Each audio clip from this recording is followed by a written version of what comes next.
할렐루야. 네, 오늘도 우리 온라인 수요 성서지리 세미나 시간입니다. 오늘은 제30과 엘라 골짜기 나 여호와는 중심을 보느니라 라고 하는 제목을 가지고 함께 은혜를 나누겠습니다. 잠시 기도하겠습니다.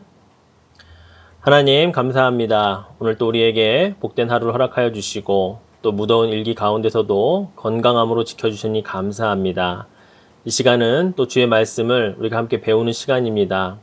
엘라 골짜기를 통해 또 우리 다윗과 골리앗의 전투를 통해 우리에게 주시는 주의 놀라운 교훈을 배우는 복된 시간 되게 하여 주시옵소서. 감사드리며 예수님의 이름으로 기도드립니다. 아멘. 네, 오늘 성경 본문은 사무엘상 17장 41절부터 51장까지의 본문입니다. 먼저 함께 들으시고 그리고 다음 이어서 말씀 듣겠습니다. 블레셋 사람이 방패든 사람을 앞세우고 다윗에게로 점점 가까이 나아가니라. 그 블레셋 사람이 둘러보다가 다윗을 보고 업신여기니 이는 그가 젊고 붉고 용모가 아름다우니라. 네가 나를 개로 여기고 막대기를 가지고 내게 나왔느냐 하고 그의 신들의 이름으로 다윗을 저주하고 그 블레셋 사람이 또 다윗에게 이르되 내게로 오라. 내가 내 살을 궁중의 새들과 들짐승들에게 주리라 하는지라. 다윗이 블레셋 사람에게 이르되 너는 칼과 창과 단창으로 내게 나아오거니와 나는 만군의 여호와의 이름 곧 내가 모욕하는 이스라엘 군대 하나님의 이름으로 내게 나아가노라. 오늘 여호와께서 너를 내 손에 넘기시리니 내가 너를 쳐서 내 목을 베고 블레셋 군대의 시체를 오늘 공중의 새와 땅의 들짐승에게 주어 온 땅으로 이스라엘에 하나님이 계신 줄 알게 하겠고 또 여호와의 구원하심이 칼과 창에 있지 아니함을 이 무리에게 알게 하리라. 전쟁은 여호와께 속한 것인즉 그가 너희를 우리 손에 넘기시리라. 블레셋 사람이 일어나 다윗에게로 마주 가까이 올 때 다윗이 블레셋 사람을 향하여 빨리 달리며 손을 주머니에 넣어 돌을 가지고 물매로 던져 블레셋 사람의 이마를 치매 돌이 그의 이마에 박히니 땅에 엎드러지니라. 다윗이 이같이 물매와 돌로 블레셋 사람을 이기고 그를 쳐 죽였으나 자기 손에는 칼이 없었더라. 다윗이 달려가서 블레셋 사람을 밟고 그의 칼을 그 칼집에서 빼내어 그 칼로 그를 죽이고 그의 머리를 베니 블레셋 사람들이 자기 용사의 죽음을 보고 도망하는지라. 네, 오늘 우리가 함께 살펴볼 말씀은요. 이스라엘의 초대왕 사울을 하나님께서 버리시는 것으로 인하여서 이스라엘 백성들은 그들의 운명이 어떻게 될지 사실은 막막한 먹구름과 같았습니다. 그런데 이제 하나님께서 사무엘을 통하여서 이제 새로운 사명을 부여하시는데 그것이 바로 다음 왕인 다윗을 세우는 일이었죠. 그 일을 위해서 사무엘은 기름을 붓기 위해서 이제 이새가 살고 있었던 이제 베들레헴 땅을 방문을 하게 됩니다. 그런데 그 마을에 사무엘이 찾아오니까 이 베들레헴의 장로들이 굉장히 마음에 걱정이 있었던 것 같습니다. 그래서 사무엘의 방문을 보고 그들이 사무엘에게 이런 질문을 던졌죠. 사무엘 선지자여, 이곳에 당신이 오신 것이 그 목적이 평강을 위함입니까? 라고 하는 그런 질문을 던지게 됩니다. 이 질문은 그들에게는 매우 중요한 질문이었죠. 사무엘이 사울 왕을 하나님께서 버리셨다라고 하는 것을 선언한 그 내용도 그들이 알고 있었기 때문에 혹시 또 다른 무엇인가 또 불길한 것이 있어서는 아닌가라고 하는 생각 때문이었죠. 그런데 사무엘 선지자가 뭐라고 대답했냐면 맞습니다. 내가 이곳에 온 목적은 평강을 위하여 온 것입니다. 라고 하는 그런 대답과 함께 이제 여호와 하나님께 제사를 드릴 것인데 그 제사를 드리기 위해 각자 성결함으로 준비하여 오시고 그리고 이새와 그의 모든 아들들도 동참하게 해주십시오. 라고 하는 그런 명령을 하게 됩니다. 그래서 제사를 드리기 위해 이제 모인 이새의 아들들을 이제 한 사람 한 사람씩 이제 그 앞에서 보기 시작을 한 것이죠. 이새의 첫째 아들 엘리압을 보고 사무엘은 감탄을 합니다. 그가 풍기는 이 외적인 풍채와 모양새가 하나님께서도 참 기름 부으실 만한 사람인 것 같다라고 생각을 했기 때문이죠. 그러나 하나님께서는 이렇게 말씀하십니다. 사무엘상 16장 7절 말씀을 보니까 여호와께서 사무엘에게 이르시되 그의 용모와 키를 보지 말라. 내가 이미 그를 버렸노라. 내가 보는 것은 사람과 같지 아니하니 사람은 외모를 보거니와 나 여호와는 중심을 보느니라 하시더라. 그렇습니다. 사람의 중심, 과연 이 중심을 보신다라는 말은 어떤 의미로 하셨던 것일까요? 이 중심이라고 하는 단어의 히브리어는요, 레바브라고 하는 단어입니다. 이 레바브라고 하는 단어는요, 중심이라고 번역하기도 하지만 어떤 때는 마음으로, 또 어떤 때는 속사람으로, 어떤 때는 의지라고 하는 그런 뜻으로 번역이 되는 단어이지요. 즉 하나님께서 나 여호와는 사람의 중심을 본다라고 말씀하신 것은요, 내가 그 사람의 마음 됨됨이를 본다. 내가 그 사람의 겉사람이 아닌 하나님의 영의 인도함을 받는 속사람을 내가 본다. 내가 그의 의지를 본다. 이러한 뜻으로 말씀을 하셨던 것입니다. 그래서 바로 우리가 하나님께 보여드려야 할 것이 있다면 우리의 겉모습이 아니라 바로 이 레바브, 우리의 중심, 우리의 마음, 우리의 속사람, 우리의 의지, 바로 이것이 하나님 앞에 보여드려져야 할 모습이라는 것이죠. 다른 모습을 아무리 많이 가꾸어도 소용없다는 것입니다. 하나님이 정말로 보고 싶어 하는 것은 내 마음의 이 중심, 이 레바브이기 때문에 그렇다는 거죠.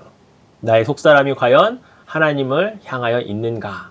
사람들이 인정해주고 사람들이 보는 그런 내 모습 말고 하나님이 보시는 내 속사람, 진정한 나의 이 모습이 무엇인가? 이것이 바로 하나님의 일꾼으로 쓰임 받느냐, 그렇지 않느냐의 중요한 기준이 된다는 사실을 여러분 깨달으시기를 바랍니다. 그렇습니다. 우리가 잘 가꾸고 외모를 신경 쓰는 것은 누군가에게 잘 보이기 위함일 것입니다. 마찬가지로 하나님께 잘 보이기 위한 우리의 꾸밈, 바로 우리의 레바브를 꾸미는 것이죠. 우리의 속사람과 우리의 마음을 하나님께 정말 잘 보이기 위해 그렇게 최선을 다하여 준비하는 모습, 이것도 참으로 귀한 도전이 될 줄 믿습니다. 결국 2세의 아들들 가운데 이제 하나님의 마음의 중심에 합한 자가 있었죠. 바로 그의 막내 아들 다윗이었습니다. 사무엘이 하나님의 말씀을 따라 다윗을 공개적으로 이스라엘의 두 번째 왕으로 기름을 붓게 되지요. 그때 하나님의 영에 다윗이 크게 감동이 되었고요. 그때로부터 하나님의 사람으로서 기름 부음 받은 자로서 이제 이스라엘을 진짜로 다스리는 그 왕이 되기까지 다윗은 이제 서서히 훈련을 받게 되는 것이죠. 오늘 우리가 함께 읽은 이 사무엘상 17장 41절 이하의 본문은 이제 소년 다윗이 어떻게 이제 사울 왕과의 만남을 통해 그 자리에 서게 되는지 그 첫 시작을 알리는 장면입니다. 이스라엘의 사울 왕을 중심으로 하고 그리고 이제 블레셋의 골리앗을 중심으로 한 바로 그들의 전쟁에 이제 바로 다윗이 개입하게 되면서 이 이야기가 전개가 되는 것이죠. 다윗은 어린 소년에 불과했지만 하나님을 모욕하는 이 골리앗 앞에 그냥 있을 수가 없었습니다. 그 누구도 나서지 않는 바로 그 자리에서 그는 하나님의 이름이 모욕당하는 것을 더 이상 듣고 있을 수 없는 거룩한 분노를 일으키는 소년 다윗이었다고 하는 것이죠. 다윗의 큰형인 엘리압은 어린 동생의 철없는 소리라며 그에게 화를 내고 그를 나무랬죠. 사울왕도 처음에는 어림없는 생각이라고 생각했다가 결국엔 다윗이 하는 말을 듣고는 골리앗 앞에 나설 수 있도록 허락을 해줍니다. 그런데 여러분, 그 사울왕의 허락이라는 것 안에는 사실은 사울의 교묘한 계략 두 가지가 숨겨져 있었습니다. 그가 의도를 가지고 이 두 가지 의도가 있었다는 것이죠. 첫 번째는요, 다윗에게 일단 어울리지도 않는, 맞지도 않는 자신의 투구와 갑옷을 입혀서 내보내려고 했던 이유가 무엇일까요? 혹시라도 다윗이, 그럴 리도 없겠지만 골리앗과의 싸움에서 이긴다면 자신이 입혀서 내보낸 이 갑옷과 투구, 이것으로 인한 것이라고 자신에게 공을 돌리려고 했던 계략은 아니었을까요? 또 하나의 계략이 있었다면 사울은 다윗이 골리앗과의 싸움에서 결코 이길 것이라고 생각하지 않았을 것입니다. 기대하지도 않았을 것입니다. 그런데 왜 내보냈을까요? 이 어린 소년이 골리앗에 의해 처참히 죽임을 당한다면, 무참하게 찢기고 그런 죽임을 당하는 일이 일어난다면 이스라엘 군대에 이 무엇인가 울분을, 무엇인가 그 어린 소년을 위해서 싸우고자 하는 이 전체의 그런 전쟁의 사기가 북돋아질 것을 그는 기대했던 것은 아닐까요? 그렇지 않습니까? 약자가 당하는 것을 보면 처음에는 가만히 있다가 누군가의 한 사람의 그런 울분과 공분이 모든 사람에게 전달이 되어서 그것이 하나의 힘이 되는 경우, 아마 이런 것을 노리지 않았을까 싶습니다. 자, 사울의 이런 계략이나 음모에도 불구하고 다윗은 골리앗과의 싸움에서 진짜 하나님의 사람으로 쓰임받는 모습을 우리에게 보여줍니다. 자, 먼저 다윗과 골리앗이 싸우게 된 그 장소인 이 엘라 골짜기를 한번 살펴볼까요? 자, 지도에서 보시듯이 이 엘라 골짜기는요, 우리가 사사 삼손을 이야기할 때 그 소개했던 그 소렉 골짜기의 남쪽에 위치하고 있는 골짜기입니다. 베들레헴으로부터 서쪽으로 그리 멀지 않은 곳에 위치해 있고요. 이 엘라 골짜기는 이 해안 평야로부터 시작해서 베들레헴에 이르는 이 동서간의 이 중요 골짜기라고 볼 수가 있습니다. 이 엘라 골짜기를 이제 사이에 두고 이제 골리앗을 필두로 하는 블레셋과 또 사울 왕이 진두지휘하는 바로 이스라엘이 서로 대치를 하고 있었던 것이죠. 예, 입체적인 사진으로 보시면 이러한 장면을 보시면 됩니다. 그런데 다윗이 나타나기까지 이 골리앗이 이 엘라 골짜기 밑에 내려와서 하루가 멀다고 매일매일을 이스라엘의 여호와 하나님을 모욕하는 겁니다. 그게 거의 40일을 넘기고 있었던 상황이었던 것이죠. 이 골리앗의 이러한 막말에도, 이러한 모욕에도 그 어느 누구 하나 이스라엘의 용맹한 군인이 나서는 자가 없었던 것입니다. 그래서 아버지의 심부름으로 갔던 다윗이 거룩한 분노를 통해 이 광경을 보고 드디어 자신이 그 앞에 나서게 되었다는 것이죠. 자, 골리앗은 이 어린 다윗을 보고 그의 외모에서 풍기는 모습만으로 그를 업신여깁니다. 42절 말씀에 보니까 그 블레셋 사람이 둘러보다가 다윗을 보고 업신여기니 이는 그가 젊고 붉고 용모가 아름다움이라. 예. 전쟁에 나가는데 젊고 붉고 용모가 아름다운 게 무슨 소용이 있습니까? 예, 그런 모습을 보고 업신여겼다는 것이죠. 게다가 다윗이 가지고 나온 게 뭐였습니까? 더 어이없었죠. 골리앗이 뭐라고 말하냐면요, 내가 나를 개로 여기고 막대기를 가지고 내게 나왔느냐라고 그렇게 호통을 칠 정도였으니까요. 자, 그렇다면 다윗은 골리앗을 어떻게 생각하고 나갔을까요? 이전에 다윗은 목동일을 하면서 자신보다 덩치가 몇 배 크고 사납고 힘도 센 사자나 곰을 상대해 본 경험이 있었습니다. 그는 경험을 통해서 사자와 곰으로부터 자신을 지켜주셨던, 이기게 해주셨던 바로 그 하나님을 경험하면서 그는 그동안 살아왔다는 것이죠. 즉 그러한 것에 대한 믿음이 있었다라고 하는 사실입니다. 결국 그런 믿음을 통해 이번 골리앗과도 이 믿음을 동일하게 적용을 했다라는 것이죠. 곰과 사자 대신 그 상대를 골리앗으로 바꾼 것 외에는 바뀔 게 아무것도 없다는 그런 믿음이었다는 사실입니다. 그렇습니다. 모든 상황은 똑같은데 사자와 곰 대신에 골리앗만 바뀌었을 뿐이라고 생각한 바로 이 다윗. 그러니 막대기 하나면 충분하다는 것이죠. 왜냐하면 무기로 싸우는 게 아니니까요. 다윗의 용기의 근원은 결국은 하나님이셨습니다. 과거에 자신이 겪었던 하나님의 역사를 지금도 여전히 그는 동일하게 믿고 있다는 그런 믿음의 고백을 몸으로, 행동으로 나타냈다고 하는 사실이죠. 결국 다윗은요, 이 전쟁의 패러다임을 완전히 바꾸게 됩니다. 이제 이 전쟁을 주도하는 자가 되는 것이죠.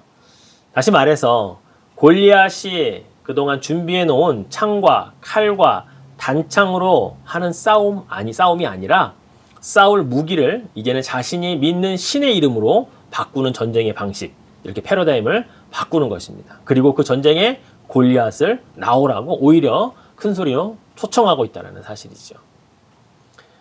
그리고 다윗은 최종적으로 골리앗 앞에 이런 선포를 합니다. 이 전쟁의 싸움 방식이 이렇게 바뀌었다고 알려주는 거죠. 선전포고죠. 자, 45절 말씀 같이 한번 읽어볼까요? 다윗이 블레셋 사람에게 이르되 너는 칼과 창과 단창으로 내게 나아오거니와 나는 만군의 여호와의 이름 곧 네가 모욕하는 이스라엘 군대의 하나님의 이름으로 내게 나아가노라. 아멘. 그렇습니다. 다윗이 선포한 대로 이 전쟁은 누가 더 좋은 칼과 창과 단창을 가졌고 어떤 갑옷으로 자신을 튼튼하게 보호하느냐에 따라 판가름 나는 전쟁이 아니다 라고 말해주고 있는 겁니다. 바로 이 전쟁은 누가 누구의 이름을 힘입어 나가느냐, 누가 전쟁의 승패를 좌우하는 여호와의 구원하심을 입는 자가 될 것인가, 그 여호와가 누구의 편에 서서 승리를 안겨주실 것인가, 이것이 바로 이 전쟁의 승패다라는 것을 그가 골리앗에게 선언해 주는 것이죠. 패러다임이 바뀌었다라고 알려주는 것입니다. 그래서 다윗과 골리앗의 전쟁은 여호와 하나님과 이방신과의 싸움이 되어버렸고요. 신앙과 불신앙의 대결로 바뀌었던 것입니다. 살아계신 하나님의 구원의 역사를 만방에 드러내는 선한 싸움이 되었다고 하는 사실이죠. 그렇다면 여호와 하나님은 어떤 편에 서시는 분이신가? 우리는 분명히 알 수가 있죠. 여호와 하나님은 전쟁에서 누구를 승리케 하시는가? 우리가 알 수가 있습니다. 여호와 하나님을 의지하는 자이죠. 그분의 이름을 경외하고 그 전쟁이 누구에게 속하였는지를 분명히 알고자 또 알고 있는 자가 이기는 자가 된다는 사실을 우리는 기억해야 하는 것입니다. 그래서 하나님은 골리앗이 아니라 다윗을 여호와의 구원하심을 입게 해주셨던 것입니다. 이 싸움의 승리의 비결을 알았던 다윗이 싸움 이전에 선전포고를 하였고 그 선전포고대로 하나님이 이루어 주셨다라는 사실이죠. 46절, 47절도 이제 그 말씀을 이어서 하고 있습니다. 또 같이 읽어볼까요? 오늘 여호와께서 너를 내 손에 넘기시리니 내가 너를 쳐서 내 목을 베고 블레셋 군대의 시체를 오늘 공중의 새와 땅의 들짐승에게 주어 온 땅으로 이스라엘의 하나님이 계신 줄 알게 하겠고 또 여호와의 구원하심이 칼과 창에 있지 아니함을 이 무리에게 알게 하리라.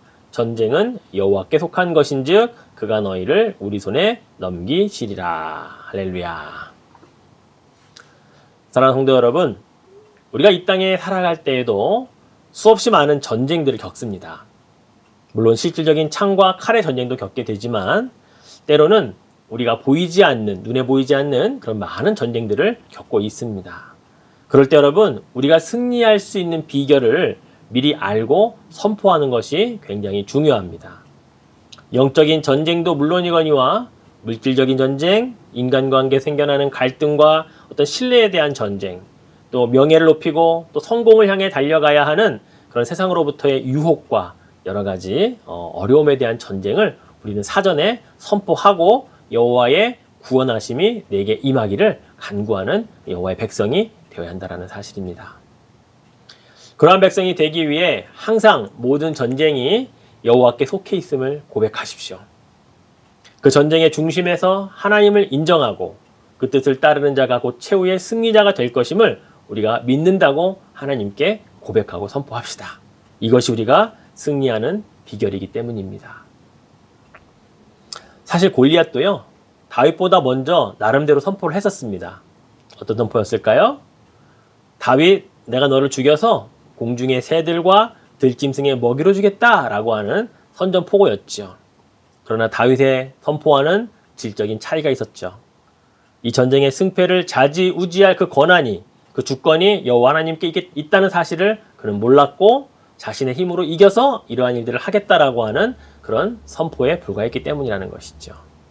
그렇습니다. 우리는 제대로 된 선포를 해야 되는 것입니다. 이렇게 선포합시다. 내 삶에서 일어나는 모든 전쟁은 여호와께 속하였습니다. 그래서 여호와의 구원하심이 오늘 내가 치를 모든 전쟁에서 승리하게 하실 줄로 믿습니다. 라고 하는 그런 선포하시는 여러분 되시기를 축원해 드립니다. 이렇게 다윗은 믿음으로 먼저 승리를 선포하고 전쟁을 시작했습니다. 본문에 보면 다윗이 이제 골리앗과 정면으로 이제 달려가서 함께 만나서 싸우는 장면이 나오는데요. 다윗이 결코 도망가지 않습니다. 골리앗을 향해 돌진해 나가죠. 그런데 결과는 다윗의 완벽한 승리였죠. 어떤 목사님은 다윗이 물맷돌을 던져서 골리앗을 맞추는 일은 그리 어려운 일은 아니었을 것이다 라고 말합니다. 그 이유는 골리앗이 원체 덩치가 산만해서 크니까 어디를 던져도 맞지 않았겠느냐라고 말한다는 거죠. 근데 과연 그랬을까요? 여러분, 사사기 20장에 보면 베냐민 지파 사람들 가운데 물매를 굉장히 잘 다루는 사람들이 있었습니다. 소위 왼손잡이 돌팔매질하는 선수들이었는데요. 그들이 어느 정도로 잘 됐는가 하면 사사기 20장 16절 말씀에 이렇게 기록하고 있어요. 이 모든 백성 중에서 택한 700명은 다 왼손잡이라 물매로 돌을 던지면 조금도 틀림이 없는 자들이러라. 예, 조금도 틀림이 없는 자들이러라. 이것을 그 한글 세번역 성경에는 어떻게 표현하고 있냐면요. 머리카락도 빗나가지 않고 마치는 자들이더라. 이렇게 표현하고 있어요. 예, 머리카락도 빗나가지 않고 마칠 정도의 실력. 예, 오래전부터 이 물맷돌은 사실 전쟁에 사용하는 도구였습니다. 다윗이 목동이었기 때문에 목동만 쓰는 건 아니었던 것 같아요. 그런데 다윗은 그 전쟁에 사용할 무기를 양떼를 지키는데 그동안 썼던 거죠. 나름대로의 군사 훈련은 해왔던 것입니다. 그런데 그것을 사람이 아닌 맹수들과 또 곰과 이런 들짐승과 싸우면서 그는 실력을 갈고 닦았던 것이죠. 아니, 하나님께서 골리앗과의 싸움을 위해서 수없이 많은 훈련과 연습을 시켜주셨다라고 하는 사실입니다. 그래서 저는 이 다윗의 물맷돌은 하나님의 작품이다라고 믿습니다. 하나님이 그렇게 훈련시켜 주신 하나님의 솜씨였다라고 저는 그렇게 생각이 되어지는 거죠. 골리앗이 덩치가 산만해서 어차피 맞을 건 맞았다라고 하는 것이 아니라는 거죠. 그렇습니다, 여러분. 하나님께서는요, 어느 한 가지 일을 성취하시기 위해 우리가 알든 모르든 우리를 훈련시켜 가신다는 사실입니다. 그 누군가를 철저하게 준비시킨다는 사실이에요. 그 준비됨의 과정을 다윗처럼 묵묵히 있는 자리에서 잘 훈련받고 통과하면요, 골리앗과의 중요한 싸움에서 반드시 하나님은 그 사람을, 우리를 사용하신다는 것을 여러분 믿으시기를 바랍니다.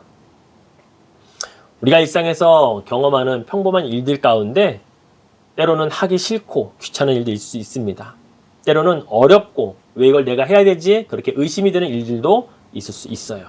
하지만 그러한 일에 묵묵히 어쩌면 하나님이 나를 훈련시키는 것 아닐까? 어쩌면 더 큰 일을 위해 내가 준비하고 있는 시간은 아닐까라고 여러분 생각하시고 또 그렇게 철저하게 훈련 받으시면 반드시 하나님의 쓰임받는 그날에 귀하게 사용되실 줄로 믿습니다.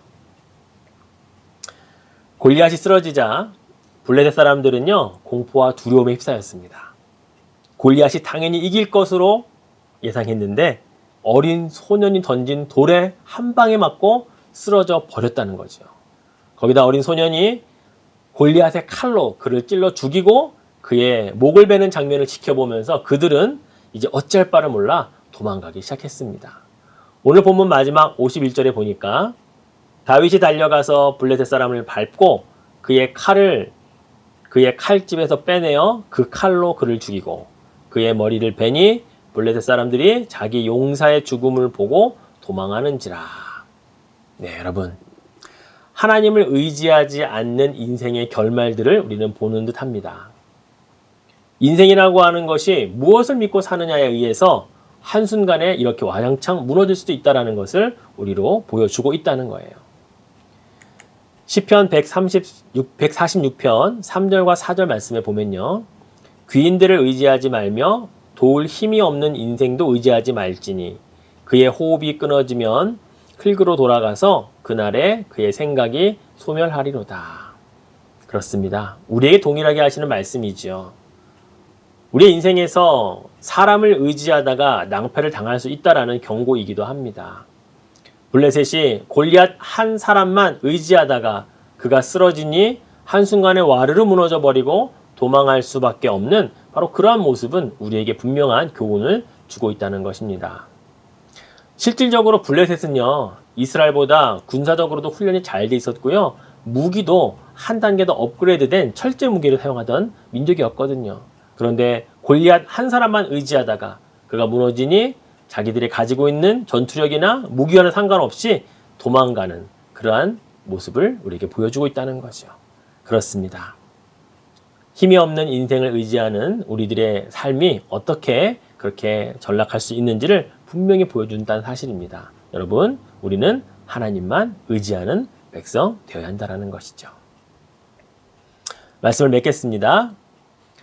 오늘 우리는 이스라엘 앞에 나타난 거인 장수 골리앗처럼 우리 인생 앞에 나타날 수 있는 큰 난관과 어려움, 역경들, 또 영적인 난관들 어떻게 싸워서 이길 수 있을까에 대한 것을 우리는 오늘 배웠습니다.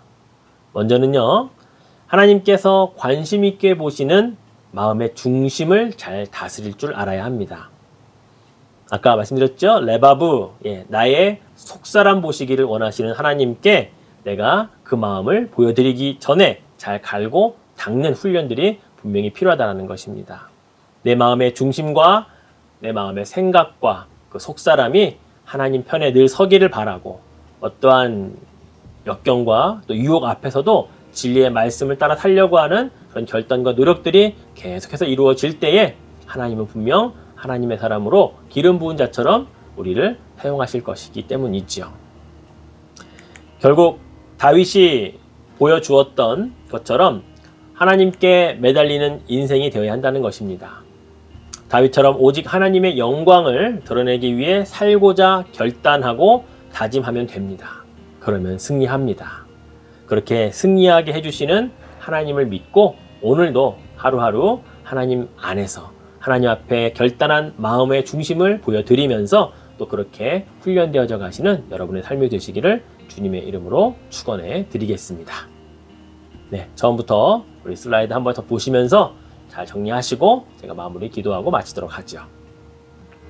Be thou my vision, O Lord of my heart, not be all else to me, save that thou art, thou my best thought by day or by night, waking or sleeping, thy presence my light.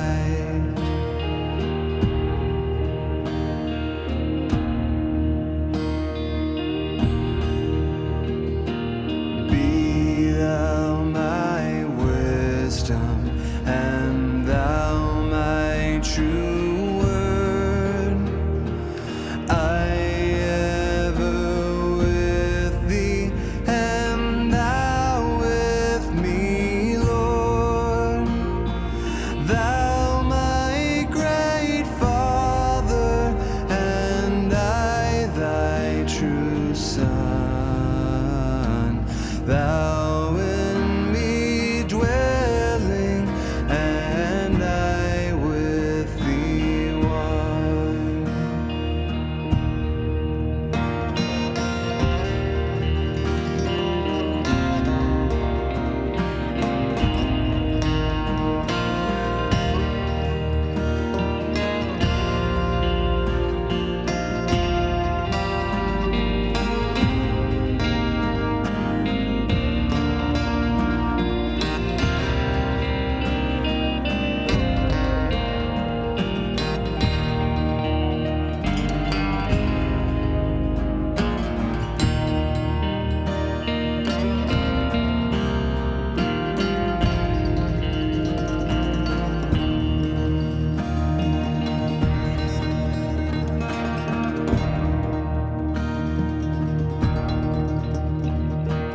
Riches I 네, 잘 보셨습니까?